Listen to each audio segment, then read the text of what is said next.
If your Dell Latitude 5420 is stuck on a black screen, don't panic. We will troubleshoot boot problems, repair Windows, and restore normal startup using built-in recovery tools. A lot of errors pertain to this problem, and we're going to go ahead and jump into what should hopefully be a pretty straightforward process, guys. And we're going to go ahead and jump right into it. So first thing I'd recommend doing would be to actually go ahead and boot to the troubleshooting utility on Windows 11. So if you do a hard power off 3 times in a row, Windows should automatically attempt to launch the startup repair utility. And if it doesn't find anything, it will give you the option to select advanced settings, in which case it will take you to a screen that looks like this. Now, if it does not take you to a screen that looks like this, or you're unable to get to that, you can also download the Windows 10 Media Creation Utility, or Windows 11. They probably will make a creation utility for Windows 11 at some point. And it doesn't really matter, you can actually run the Windows 10 utility on Windows 11 as far as I'm aware. And you should be able to run the troubleshooting utilities built in within it. So you just would go ahead and download it to an ISO file and then burn it to a DVD or USB. It'd have to be about 4 gigabytes or more. It couldn't be a small USB flash drive, and it couldn't be a CD. It'd have to be a DVD. And then you boot your computer from it. So depending on the computer manufacturer, you'd have to tap a different key on your keyboard in order to launch that menu, in order to select what boot drive you want to go off of. So it could be anything between the escape key, F2, F8, F12, for example. And those are the function keys on the top of your keyboard. So you may have to just do a little bit of trial and error. Shouldn't take you more than a couple minutes. Googling it would probably be best before you even begin. But anyway, we're ready to go ahead and jump right into it. So we're on the choose an option page. So these will look very similar whether you're booting from it directly within Windows itself, or if you're plugged in a USB flash drive with the media creation utility installed and you selected the recovery option. So when you are setting up your Windows 11 installation or Windows 10, depending on the drive you're using, there should be an option to repair your computer in the bottom left corner of the dialog window, one of the first screens that comes up. You go ahead and select that, and then it would take you to a troubleshooting screen like you see here. And you want to go ahead and select troubleshoot, reset your PC, or see advanced options. And then there are going to be a whole bunch of options in here that we're going to explore in today's video. The first one, we're going to actually go underneath advanced options and then select startup repair, fix problems that keep Windows from loading. So go ahead and select that first.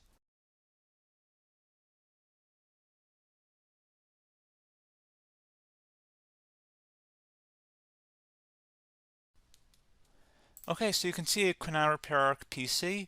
That was our first option we could try. Something else, if we go back into advanced options here and then select troubleshoot, we're going to go underneath advanced options again. You can go ahead and actually access safe mode by selecting startup settings. And then if you select the restart button, you have the option on the screen select safe mode with networking, which will give you a key on the screen. It'll tell you which key to press to enter that. I believe it's the F7 key. It'll do that for you. I'm not going to go over that in today's tutorial because I don't really want to go into safe mode, but you're more than welcome to attempt that by going into here and then selecting restart. Again, it'll launch another screen. It'll say what key do you want to press, and it'll give you like 7 or 8 different options, and you want to select safe mode with networking. There's also an option for a command prompt too, but that's going to be something we're going to cover later in this video, and we don't even have to go through that in order to access it. So that's why I'm not going to really push for that, because unless you know exactly what's causing the problem, you probably don't need to go into safe mode. Unless you're trying to recover files, in which case then you definitely can go into safe mode, but we're trying to actually recover our computer here. So I hope that makes sense. Something else we can also try here as well would be to uninstall updates, remove recently installed quality or feature updates from Windows. So if you go ahead and select that, you can uninstall the latest quality updates, which generally is the more day-to-day updates. Feature updates are the less regularly released ones, like the big ones. I would equate it to service packs in like Windows 7 and Windows Vista and Windows XP. So larger updates that occur once or twice a year at most. And the quality updates are more just a regular update. So probably obviously depend, it'll take longer if you're going to try and uninstall the latest feature update versus quality update.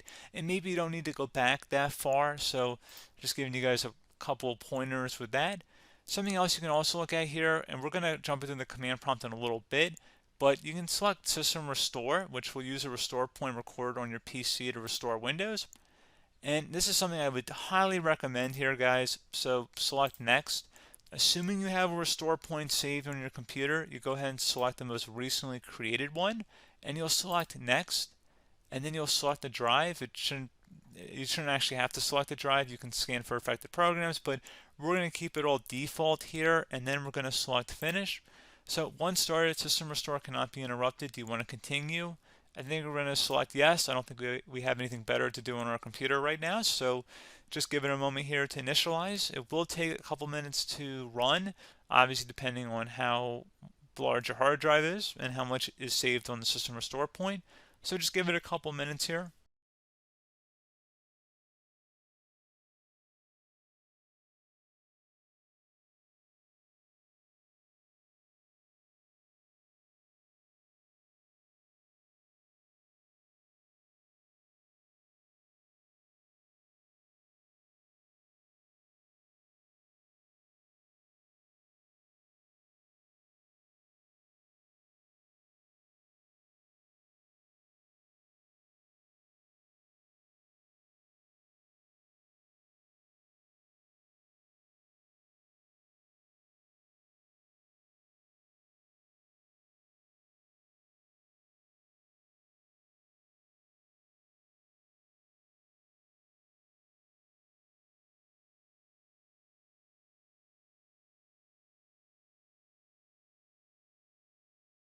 Okay, so you can see the system has been restored successfully. We're going to go over a couple different methods addition to that if that did not work. So I'm just going to pause the video and we're going to start back on the recovery screen that we started with. Okay, so a couple other things we can try here too. If you go back into troubleshoot, you can select reset your PC, while you choose to keep or remove your personal files and then reinstalls Windows.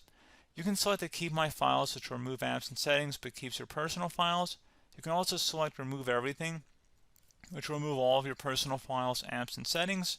So this is more of a factory reset, the second option here. First option, it should not delete all of your personal files. However, it will pretty much clear most of your programs. And keep in mind, there's no guarantee that your information, number one, is even still available and easily recoverable on your computer to the point that you actually would be able to recover anything. And the second point is that there's always a chance that it won't actually recover and it will just do a factory reset anyway. So there's no guarantee that actually would keep your files anyway. So I would recommend trying to get a recovery tool and backing that up first before selecting it anyway.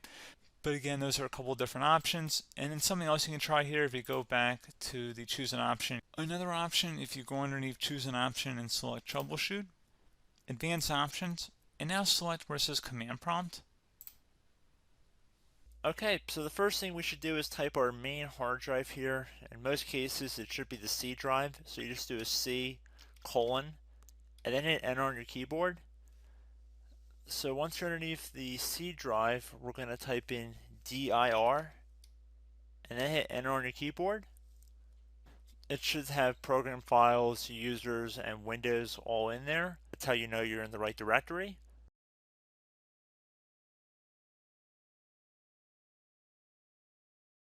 In some cases, it might be the D drive as well, so just keep that in mind.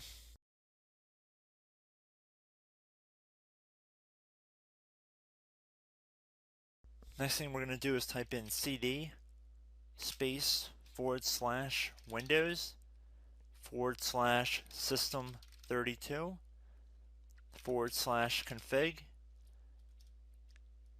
and then you're going to hit enter on your keyboard.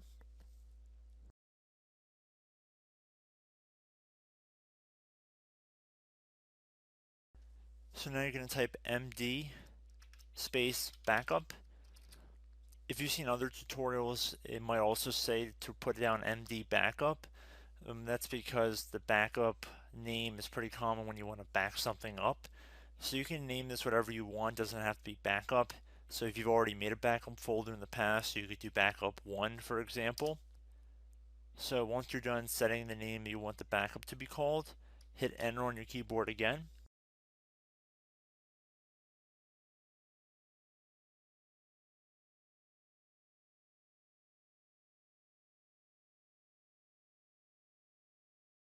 At this point you want to type copy, C-O-P-Y, space, then you want to do the star symbol above the 8 key, then do a period or a dot, whatever you want to call it, then another star sign, and then another space, and then type backup, and then hit enter on your keyboard.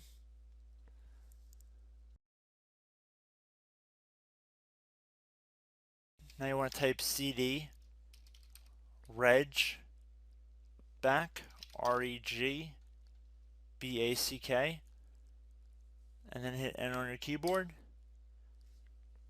So now that we are under the reg back, so now you want to type dir again, and then hit enter.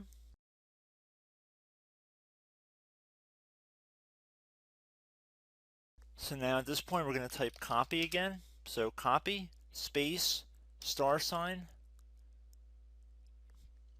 dot, another star sign, space, and then 2 dots. So we're going to type copy, space, star sign, dot, sign, star sign, dot, dot, and then hit enter on your keyboard again. So for overwrite, you want to overwrite all. So type A on your keyboard, so capital A, and then hit enter on your keyboard.